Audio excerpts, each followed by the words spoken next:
大家好，欢迎收看《震惊最前线》，无马看中国，我是主持人张宏林。再次感谢大家收看我们的节目哦。在最近，许多人很关心，在6月10号开始哦，由37个国家国防部长都到齐召开的这个香格里拉会议哦。那这个会议里面，当然大家都聚焦在美中之间的一些对话，从不管是我们一开始看到的。中美两国后续的部分包含苏立文跟中国外事部的办公室主任杨洁篪那这些对话里面当然都聚焦在台海。台海当然不是在这时候才成为我们全球关注或美中关注的焦点，一直都是当然在这次会议上特别在强调，大家会认为这个特别从这个俄乌战争之后大家观察这个中共会不会因此而做改变？那没想到态度依然强硬，所以是不是台海会成为美中角力重要的这个更重要的关键点？会不会在20大之前卷入一个更激烈的风暴特别在会议当中，不管是提到不惜一战，或者是提到台湾海峡我们觉得中国想要把它内海化，那这过程当中是不是也希望来遏制西方许多国家，特别是美国军舰的进入？那当然，某种程度有人说，这会不会是对武统的部分来做准备所以这大家非常的关注也在好奇这样的会议之后，到底还会有什么样相关的一些变化？那今天我们开心邀请到的是旅美学者，也是中国经济学家陈小龙博士。陈老师你好。你好，主持人好。观众朋友们大家好。是，我想我们就接着就请教一下陈老师其实在这一次我们看到中国外交部在13日的时候，他也宣称就是有关台湾海峡享有主权主权权利跟管辖权，这虽然不是中国第一次在强调，但大家都很好奇到底会如何走。那当然也许一开始有人就会提到说，包含我们提到的国际水域那到底是真的是没有这些所谓的国际的条约，或者是说这个部分是中共真的是我讲的，我们刚刚提到的，就是又在创造自己的法律所以是不是请老师也可以来跟大家说明一下，所谓的国际的海域相关的这些规范到底是什么？这中共现在的反对到底有没有道理？很简单的结论就是毫无道理。6月13号，中国这个外交部发言人汪文斌在记者会上讲说，中国对台湾海峡享有主权权利和管辖权。然后呢，他说台湾海峡不是国际水域，因为国际海洋法里面没有国际水域这个说法。然后这个发言人说呢，台湾海峡最窄地方70海里，然后最宽地方大约220海里，所以这个台湾海峡的水域由两岸的海岸向海峡中心线延伸，依次是中国的领海专属经济区。然后按照他的说法呢，中共对整个的台湾海峡都拥有主权权利和管辖权。那么中共这个真实的这个讲法的真实含义是讲他是试图把台湾海峡当作他的所谓内海来对待。也就是说，不管台湾海峡是领海还是专属经济区，都要归他来所有和管控。理由是他宣称台湾是他的。那么这样的话呢，就试图排除美军还有其他国家的军舰通过台湾海峡的法理依据。那对台湾来讲的话，这不仅仅是直接威胁到台湾和澎湖、金门、马祖直接的联络和运输，让外岛的面临中国的海上封锁，而且也意味着中华民国的面临失去台湾海峡控制权的危险。那不但是对周边海域的主权可能消失，也会让台湾的国防安全遭到前所未有的挑战。那中共这一次呢，在这个问题上，在台湾海峡这个所有权问题上，一开始打的是法理战。就是他想通过他来对国际法做解释，想用最简单轻松的手段，一下子就把中华民国的海域的主权给剥夺掉。那么到目前为止呢，国际媒体它只是否定中共的说法，但是并没有针对中共说法当中的漏洞或者说其中的恶意曲解做有针对性的剖析和驳斥。那既然是法理战，那就不应该只是有中共一方在乱讲，也需要有从法理层面进行一些反驳。那么究竟从国际海洋法的法条来看的话，关于内海、领海和专属经济区都有哪些规定呢？1982年的这个联合国海洋法公约是规定说，离海岸线12海里是一个国家的领海，这个国家享有完全的主权。那么从海岸线往外延伸200海里是专属经济区，所有所属的国家对这个海域享有经济权利，但其他国家在领海以外的专属经济区海域享有航行和飞越的自由。那么中共的说法呢，它主要不是针对国际海洋法关于12海里领海的规定，因为台湾海峡的大部分水域都在两岸的领海之外。那么中共对国际海洋法法条内容的恶意曲解是在于说，他试图把专属经济区说成是只能由中共掌控的海域，这样的话就把台湾海峡的绝大部分水域都囊括进去了。那问题是，国际海洋法对一个国家200海里的经济专属区到底是怎么规定的？那么中共这样曲解，它有国际法法理依据吗？那么这方面呢，我是参考了这个中华民国国防部这个有一个智库国防安全研究院，他的研究员苏子云博士，还有台大法研所国际法组的研究生廖伯祥先生的一些看法。那我查了联合国海洋法公约，它的第56条标题是这个沿海国在专属经济区内的权利、管辖权和义务这一节里头，他的说法是说，沿海国在专属经济区内有勘探、开发、养护和管理水域、海床及底下的自然资源的主权权利，还可管理人工岛屿的建造和使用等。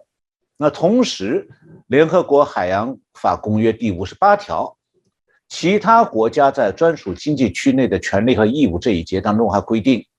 在专属经济区内，所有国家享有航行和飞越的自由。然后呢，联合国海洋法公约第7部分关于公海的规定当中，第86条写明，关于公海部分的规定适用于专属经济区，意思就是专属经济区仍然属于公海。那么接着，海洋法公约的第87条明确规定，公海对所有国家开放，公海自由包括航行自由和飞越自由等等。那非常明显，就是联合国海洋法公约对各国专属经济区所赋予的权利，仅仅限于经济利用方面的权利，但是经济专属区海域仍然属于公海。任何国家可以在经济专属区内享有航行自由、飞越自由，也就是说，对经济专属区海域的经济权利和管辖权不能妨碍公海上各国享有的航行和飞越自由。那中共的诡计是什么呢？就是他故意回避我上面提到的联合国海洋法公约第86条和第87条两个法条，因为这两个法条实际上是高于专属经济区的法条的。那然后呢，中共把第56条给经济专属区的相关经济权利扩大化，恶意的曲解成完整的主权和管辖权。他用这种手法呢，中共的推论讲整个台湾海峡都属于中共的主权管辖范围。那么既然联合国海洋法公约规定说200海里范围的经济专属区仍然属于公海，那么它当然也就是国际水域。只是联合国海洋法公约在使用的是公海这个概念，而没有使用国际水域这个概念。那这两个概念有什么差别没有？没有实质性的不同。在国际社会里面公海英文词是 high seas， 那国际水域是 international waters， 这两个是同义词，所以美国和美军习惯性的使用国际水域，这个很正常。那至于中共试图否定台湾海峡属于国际水域，它的真实意图到底是什么？它是想利用200海里经济专属区覆盖台湾海峡这个现实，把它对经济专属区有限的经济权利无限的扩大成完整的主权和管辖权，这是恶意的偷换概念，把专属经济区海域本来属于公海，偷换成专属经济区海域就是领海。也就是说，中共啊，它是企图通过拙劣的骗术，把它在台湾海峡的领海从12海里扩大到200海里，一直到台湾的西海岸。所以啊，华盛顿有一个智库叫全球台湾研究中心，它有一个副执行主任叫 John Dodson， 他认为说，中共那个外交部发言人汪文斌的说法实际上是在混淆视听，因为领海和专属经济区是不一样的，但中国政府历来都想把这两者当作同一个东西。是，我想刚刚听了老师的说明，大家可以一开始就点破了这中共的说法显然是非常无理的部分哦。我们过往看到中共对于这些国际法规的挑战哦，老实说也不是第一次哦。这个对他有利的他就争取哦，就坚持你们应该依着这些相关的法规，不要再欺负我们中国了哦。对他们不利的部分哦，就一概都不认账。但在这种20大前哦，大家难免还是在看待说这样的部分真的会有用吗？真的两边的这样子的一些作为就会停止比方说台湾海峡这边还是一个国际水域或者是公海这样的一些状况吗？我想当然就请教老师一下这样子的目前所看到的这些趋势的进行哦。真的有办法来阻止，或者是说中共这样的做法，真的有效吗？大家会来买单吗？以前我们在节目里谈到过，中美冷战是从川普总统任内被中共点燃起来的。那么双方是一直在不同程度的进行军事上的对抗。那么从这种对抗呢，军事上的对抗是从台湾海峡到台湾西南海区，再到南海，这样的对抗一直没有间断。那美国是通过这些军事活动试图避免让中共完全主导这些海区。那么所谓的中美冷战，当年川普总统的这个国务卿蓬佩奥曾经讲过，中美冷战不是美苏冷战的 2.0 版。这个话可以被解读成说，中美冷战的确已经存在了，但是它有独特的特质，就它不会简单重复美苏冷战的模式。那拜登当局虽然口头上不愿意承认中美冷战的存在，但他丝毫也没有放松双方的海上军事对抗。那么什么是冷战？所谓的冷战其实就刚才主持人讲到的斗而不破的意思。斗而不破的斗指的是双方会持续盯紧对方那种扩军备战活动，那么通过针锋相对的军事活动来施加压力，迫使对方有所收敛。那斗而不破的不破，就是说双方都会避免直接交火，以免诱发世界大战或者核大战。也就是说，维持双方军事对抗的冷战态势，但是要避免热战。但是今年以来中国海军的威胁性活动的频率好像是降低了。那这是不是意味着中共在改变战略，有所收敛？那然后我们就看到了这次中共恶意的歪曲联合国海洋法公约的关于经济专属区海域的权利概念。就这个权利的利指的是利益的利，不是力量的力。就中共在经济专属区没有它的这个力量的力那个权利，而只有一些经济权利。那么中共是想偷换私货，把台湾海峡宣布成中共可以完全掌控的领海。所以这样看的话，中共它不是在收敛，而是改从另外一个角度发起了新的威胁，就是他想一举把台湾海峡圈起来，成为自家的院子，完全占领下来。那么中共这样做仅仅是为了阻止美国军舰在台湾海峡航行吗？美国之音6月14号有则新闻，中国称台湾海峡不是国际水域，私下要求美军停止进入台海。有这么一篇报道。那么报道里说呢，中方官员最近在多个层级和多个场合向美方转达了一个要求，因为台湾海峡不是国际水域，美国军舰未经中国允许不能驶入台湾海峡。那么这个消息的来源是彭博社6月12号一则英文报道，就 China alarms US with private warnings to avoid Taiwan Strait， 就中国私下警告美国避开台湾海峡。那我们上面已经讲过了联合国海洋法公约的相关国际法条的内容，我们也知道说台湾海峡离开两岸各自12海里之外就是公海。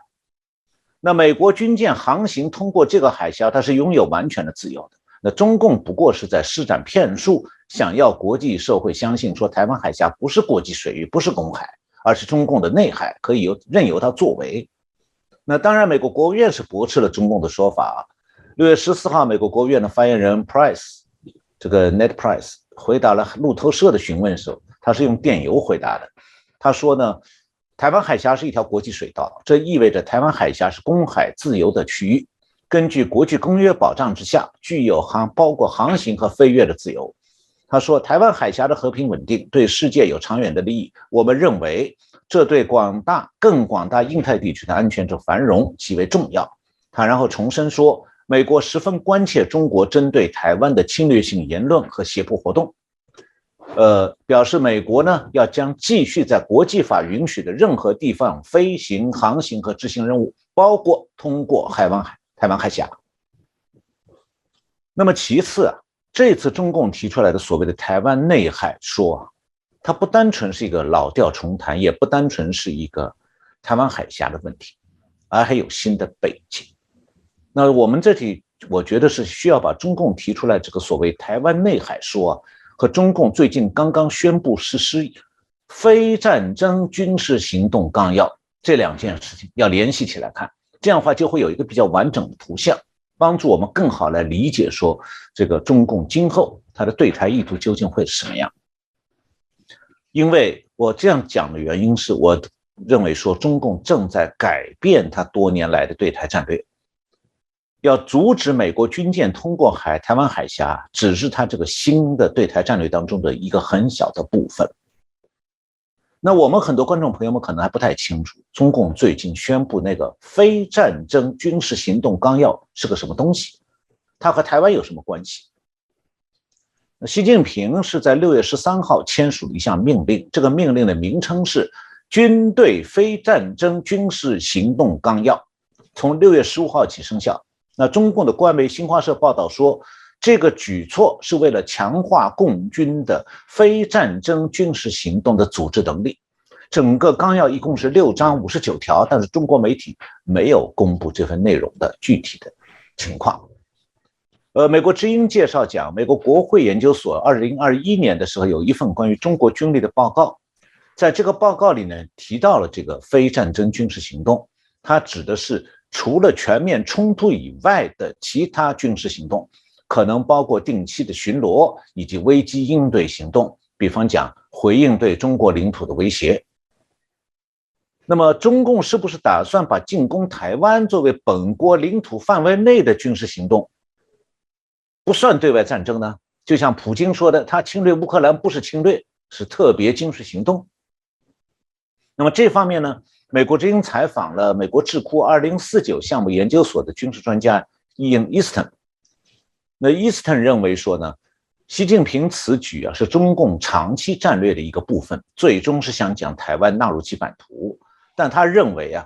就这份文件来判定中国将在近期武力犯台还为时过早。解放军确实是在积极做准备，但是未来呢还不确定。所以我想老师刚刚提到，大家也知道说中共把这个台湾纳入内海的这个目的虽然我们知道这个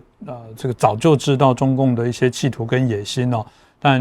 这整个战略的部分的转变的确值得我们在深思来观察。在这一次这个新加坡的香格里拉安全会谈里面还有一个值得来关注，当然也是我们邻近的国家日本中国跟日本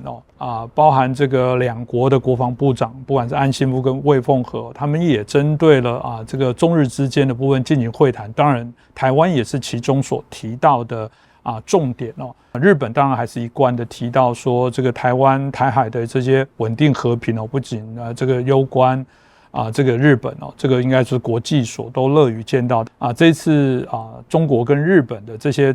会谈之后，日本又有一些对台湾更明确的这些角色，是否可以看得出一些值得我们来关注的一些事情？这部分是不是继续请教一下老师呢？我觉得主持人你讲的很重要，就日本现在正在做一些对台湾来讲至关重要的转变。主持人提到这个香格里拉对话会啊，是英国的一个智库叫国际战略研究所，他发起的。那么在新加坡政府的支持下呢，从2002年就开始办了。那么今年是第19届，是在6月10号到12号在新加坡举行的，有40多个国家和地区的大概500名官员学者参加。那参加这次对话会的包括日本的首相岸田文雄和美国国防部长 Lloyd Austin， 还有法国国防部长 Sébastien Lecornu， 还有中国的国防部长魏凤和。那么在会议上做主旨演讲的是日本首相岸田文雄，他的讲话很长，有很多重要的说法和判断呢，都是不点名的针对中共的。那么我在这里就是介绍一下要点，那帮助大家了解一下日本政府对当今国际局势的看法，这个看法与台湾都有直接间接的关系。那首先，岸田首相认为说，俄罗斯对乌克兰的侵略行径已经撼动了国际秩序的根基，对全世界任何一个国家和地区来讲，这绝不是可以隔岸观火的，这是撼动了国际秩序根基的事态。然后呢，紧接着就话一转说，在南海国际规则是否被遵守了呢？以联合国海洋法公约为首的国际法以及根据该公约做出的仲裁裁决没有得到遵守。我插一句，这指的是中共根本就不理睬海洋国际法和国际海洋法荷兰这个海牙国际法庭的裁决，关于中国南海造人工岛的事情。岸田首相接着说，在日本所在的东海，违反国际法、试图靠实力单方面改变现状的行为不断发生，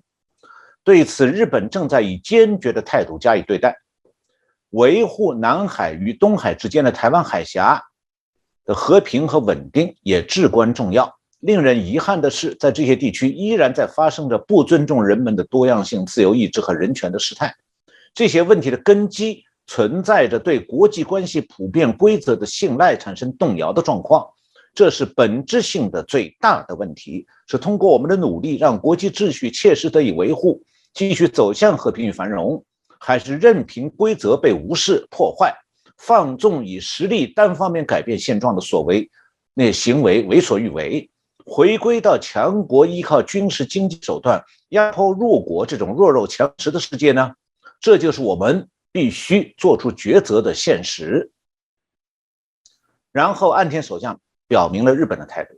他说日本是世界第3大经济大国，也是2战以后在本地区一贯追求和平繁荣并以经济层面为中心做出贡献的国家。日本肩负的责任是重大的，为了实现正处在历史上的十字路口的我们和日本和我们的和平，日本必要时要顽强果断地做出响应。对于逼近日本、亚洲以及世界的挑战和危机，日本将更加积极地采取相应的措施。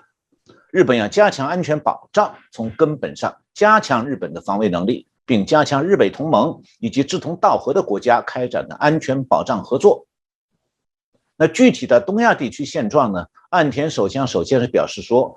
要维护并强化基于规则且自由开放的国际秩序。航行自由和自由贸易分别是根基，我们必须遵守规则，即使对自身不利，也不能对规则视而不见、肆意妄为，更不能单方面改变规则。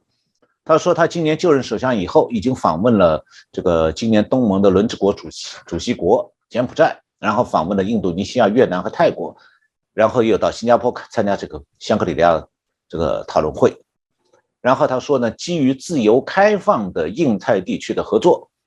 他正在为日本和这些东亚国家建立长久的信赖关系的合作。日本准备用卫星、人工智能、无人飞机等等先进技术来加强海洋安保措施，今后将与各国分享相关知识和经验。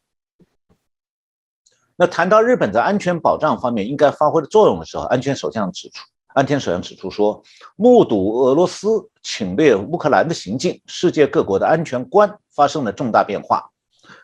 然后他强调说，我有今天的乌克兰，可能就是明天的东亚的强烈危机感。他说，我不寻求对抗，我也必须做好防备，应对不遵守规则、凭借武力和恐吓践踏他国和平与安全的主体，出现这种事态。他说，作为防止此类事态的发生和自我保护的手段，要加强映射力和威慑力和应对能力，这是必要的。然后他说，鉴于围绕日本的安全环境愈发严峻，日本将在今年年底之前制定新的国家安全保障战略。他说，我已下决心在未来5年内从根本上加强日本的防卫能力，为此确保相当数额的防卫预算做支撑。此外，不排除包括所谓反击能力在内的一切选项。这个反击能力指的是如果中共从中国的土地上对日本发起攻击，那么日本当场会反击。另外就是他在讲话中宣布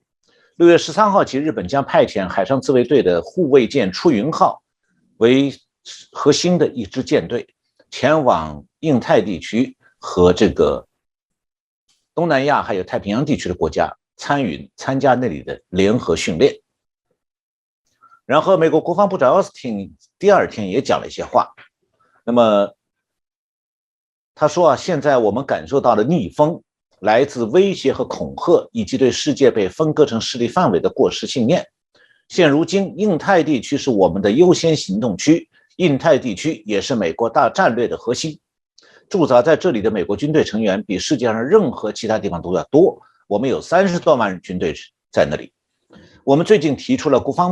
美国国防部有史以来最大的研究和开发预算的要求，超过1300亿美元。同时，我们正在努力开发新的军事武器，让我们能够更有效地阻止侵略，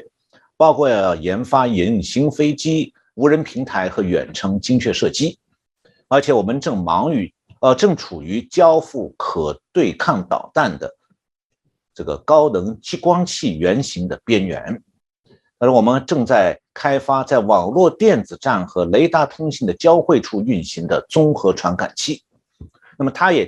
奥斯汀也提到了台湾局势，他说，当我们的朋友维护他们的权利时，我们也会站在他们一边。这一点特别重要，因为中国对其领土要求采取了更加胁迫性和侵略性的方法。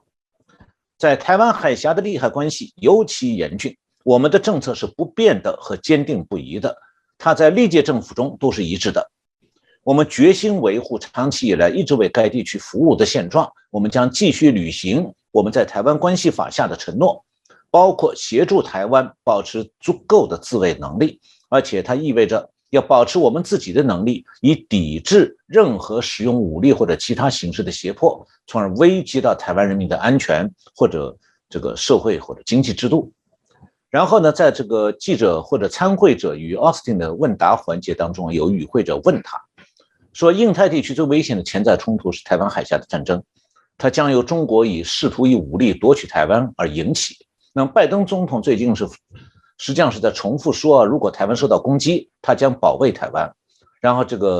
与会者就问美国国防部长奥斯汀说，美国我们的盟友和台湾需要采取什么措施来加强威慑力，以维护台湾海峡的和平与稳定。那奥斯汀的回答是说，我们的台湾政策没有改变。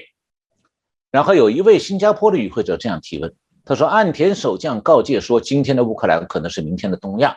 那你是不是同意日本首相的担忧？因为中国像俄罗斯一样，两者都是专制国家，因此会有类似的行为。奥斯汀的回答说，他认为任何事情都可能的。那么我这样介绍，大家其实也听明白了，奥斯汀的姿态在拜登的主导下呢，是放得比较低的。那么在这样一个大背景下，最近日本宣布了一个对台湾来说很重要的决定。日本产经新闻6月4号独家报道，日本政府计划从今年夏季开始派遣一位防卫省，就相当于台湾的国防部，防卫省一位现役自卫官常驻台湾的日台交流协会。这是1972年日台断交以来，日本决定首次派遣现役的官员进驻台湾，这是日本对台关系的一项突破，而日本表明了他的决定不会因为中共的抗议而改变。这不是一个单纯的外交姿态，而是一个日台安全合作方面的实质性安排，也是日台战略合作的升级。那现在的日本驻台湾的日台交流协会的代表全裕泰先生呢，为这件事情，就是日本防卫省派驻现役官员进驻日台交流协会，他是做出了贡献。他曾经是日本驻美国的大使馆的公使。那现在来看的话，日本和中国之间已经不再可能恢复到当年那个所谓的日中友好气氛了，而日台关系则在台海安全等等问题上正在迈向合作。日本在台湾这个日台交流协会啊，它的这个事务处就是日本的驻台代表处。那他的职员呢，都是以民间人士的身份派任，尽管他们实际上是从外务省、经济产业省、防务省、警察厅和海上保卫厅这些政府部会借调来的人。那么曾经有一位在日台交流协会工作过的，现在在台湾政大国际关系中心担任研究员的这个伊西哈拉塔巴希罗石原忠浩先生，他接受了美国之音采访的时候，他介绍讲说，从日台交流协会建立到现在，日本的防务省一直是很谨慎的派遣相当于少将级的退休自卫官驻台湾。但是呢，防务省是注意到依靠退休的自卫队军官来了解相关的状况，在情报资讯的收集能力方面受到限制，所以日本现在要把现役的文职军官派到台湾来驻台，这样对日本能够更及时准确地掌握中共的军事动向会有很大的帮助。那么实际上呢，这个日方的人事安排对台湾也同样有很大的帮助。因为石原忠浩先生提到说，目前台湾有关中国的军事相关资讯啊，它的共享来源主要是美国还有其他国家，那么今后就可以和日本也共享相关资讯。那这些相关资讯的共享对台海的安全保障具有十分重要的意义。东京国际大学国际关系学部有一位教授叫河崎真诚，他认为说，日本、美国、英国、澳大利亚，他们都对台湾在中国军事方面极为出色的情报搜集能力会寄予很厚的希望。就我想谢谢我们陈老师所说的，让我们更了解一下这个中国跟日本，包含这个台湾之间这三角关系的部分，不止我们过往比较熟悉的美中台的三角关系的一些改变那我们看到这次俄乌的战争我想对全世界各国来讲都是一个学习我们看到中共在这件事情至少到目前为止并不是这个稍微这个收敛特别看到了这次北约整个这个战略上来讲，并没有直接派兵来协助乌克兰，即便是提供非常多的一些相关的武器情报等等。大家说中共可能也看在这一点上面，会觉得如果今天打台湾的话，可能西方国家或者是包含邻近的日本，可能也是做同样的这些动作。当然也让我们看到在20大之前许多鹰派的这些单位特别蠢蠢欲动以军方为例来讲，我们看到在这一次所谓的台海的内海化的过程当中，军方看来也好像想要来邀功，要来证明他们对于这个中国内部政治上还是有绝大的一些影响有人说每次中国只要发生了这些内部的一些问题，就会把它外部化，所以我们也在想说，是不是20大之前习近平还是感受到内部的一些压力那透过现在国际的情势，搞不好他也在唱戏，他借由这个好像外国的施压欺负，让整个中国境内觉得非习近平不可。这一次特别强调的把台湾海峡内海化，是否真的就是逐步在做所谓的武统的铺陈准备这部分是不是也可以请教一下我们陈老师？我觉得主持人你讲的中共在为武统做准备我想把这个话再延伸一下，他在准备的不只是武统，还包括经济封锁台湾。在这方面呢，目前国际社会反应不很清晰。比方讲6月17号《华尔街日报》的相关报道引用了奥巴马时代的一个美国国家安全委员会的中国事务主任，现在是在新加坡当访问学者，叫 Paul Handler。他说呢，中国和美国都不希望被认为过于挑衅，因此兼顾安抚和威慑的策略会取得适当的平衡。那么《华尔街日报》所用的标题，在这则新闻的标题就变成说，美中就台湾问题大放狠话，实则是在缓和局势。那《华尔街日报》的这种判断显然是非常轻率而缺乏深入分析的。那么在同一天，我前面提到的美国的华府的智库2049研究所的这个伊恩伊斯顿，他在接受 BBC 采访的时候，他是明确说，他说台海内海说表明习近平已决定加快对台湾实行长期胁迫的步伐，他要改变台海现状，未来会有更多的挑衅。在这一点上，我同意他的看法。然后呢，这个中华民国国防部的智库国防安全研究院的有一位副研究员施建宇先生，他接受了法国国际广播电台采访的时候，他分析我觉得他的分析更加深入一些。施建宇先生认为说，从中共前面我们提到那个非战争军事行动纲要当中我认为他已经看出了言外之意了。施建宇先生提到说，非战争军事行动可能没有派兵打仗，但可以对台湾进行各种方式的封锁，不见得是宣战情况下的封锁，可以是比如在高雄港、基隆港、台北港的外海几公里进行军事演习，那不算战争，但是一种军事行动，但实际效果就是把台海封锁起来。是不是会发生这样的情况？他说，中共飞机围绕台湾东南西北四面飞，海军也在围绕台海，这些行动其实也可以定义成非战争军事行动。那我觉得这个对中共这次试图把台湾的这个台海内海化的尝试，如果我们只把它看作是一种战术性的动作，比如说是中共内部鹰派展示对外强硬姿态，我觉得可能是不够的。当然中国的尝试不会成功，然而我们是从中可以看到另外一个东西，那就是中共对台战略的转变的一个信号。既然中共这个对台战略的转变，当然不是说要停止威胁台湾，而是可能中共在改变威胁台湾的手段，从单一的军事威胁朝军事威胁、经济绞杀两方面结合的方向来改变。那中共从70年代末期开始，是把过去对台湾这个敌对战略改变成了所谓的和平统一战略，它的口号叫做寄希望于台湾人民，然后就通过渗透、收买等等各种手段，全方位在台湾谋求赤化台湾。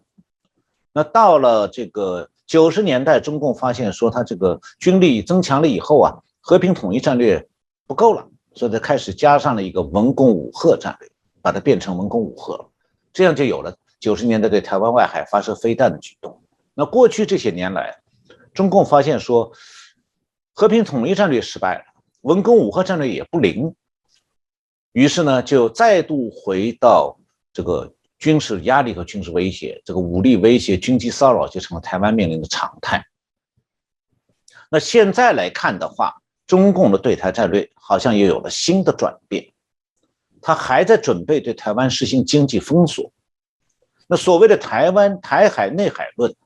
其实是试图为经济绞杀台湾在铺路。中共不会公布他那个非战争军事行动纲要当中的具体的内容，但我们可以做些分析。首先我是这样研判的，就是考虑到台海内海说的出笼，中共最近宣布的这个非战争军事行动纲要，它主要是针对台湾的。那其次，以这个为背景，我们就可以考虑什么是中共讲的非战争军事行动。那军事行动可以有2个对象，如果是和对方的军队交火开战，那就是发动战争。但是军事行动如果针对着对方国家的平民，他可能开火，也可能通过施加压力，而不一定开火。那这就是中共讲的非战争军事行动。那么再下来，中共要是直接威胁台湾的平民，可能会哪些做法？结合中共这个台湾内海说，我们马上就会想到施建宇先生提到的封锁港口。如果是用演习做借口，那可能封锁港口时间还比较短一点，但如果封锁时间长了，再加上封锁海上航道，那就是经济绞杀战了。所以中共他讲的非战争军事行动很可能是一种先从阻止美军军舰进入台湾海峡开始，然后出动大批的大型渔船，由军舰护航，在不发动战争的状态下阻挠台湾海峡的航运，再接下去就可能封锁台湾的港口。这样的动作也可能台湾的西海岸延伸到东海岸。中共如果开展对台湾的经济绞杀战，同时也就是对日本这些国家的安全的威胁，因为日本和台湾一样都是经济立国的，因此中共威胁台海安全和稳定的动作，我们需要从军事和经济两个层面来认识，而不能只看其中的一个军事层面了。那日本会考虑到说，如果中共把台湾海峡的管控延伸到台湾东部200海里的范围，那等于就是把日本和东南亚还有欧洲的航道也管控起来，就构成了对日本经济安全的重大威胁。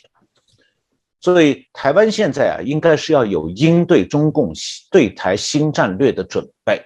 要单纯从防范武力统一延伸到防范经济绞杀战。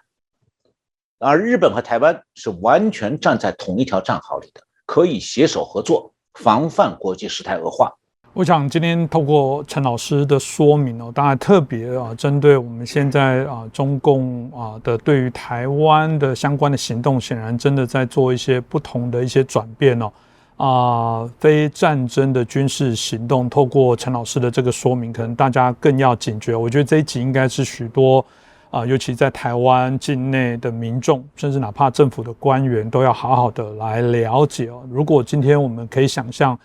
这个非战争的军事行动，他突然恍然大悟这个可能就是他可以说我不是战争，但我这些军事行动包含动过我的船舰、我的一些飞机，某些干扰。光最简单的，如果他觉得我钱多，一直在实施所谓演习、火炮等等，他来阻挠许多的一些我们谈到商业行动的船只、飞机的绕航，哇，那个可能长久下来，也许都会超过大家的想象。这个不是台湾民众应该要来轻忽的部分这个我想也联动的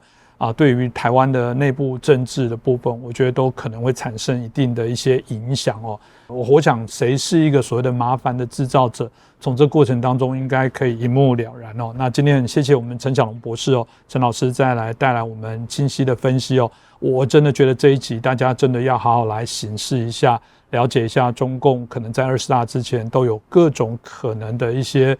蠢动我想值得我们好好来关心。那就再次感谢陈小龙博士。谢谢主持人，谢谢我们的观众朋友收看这个节目。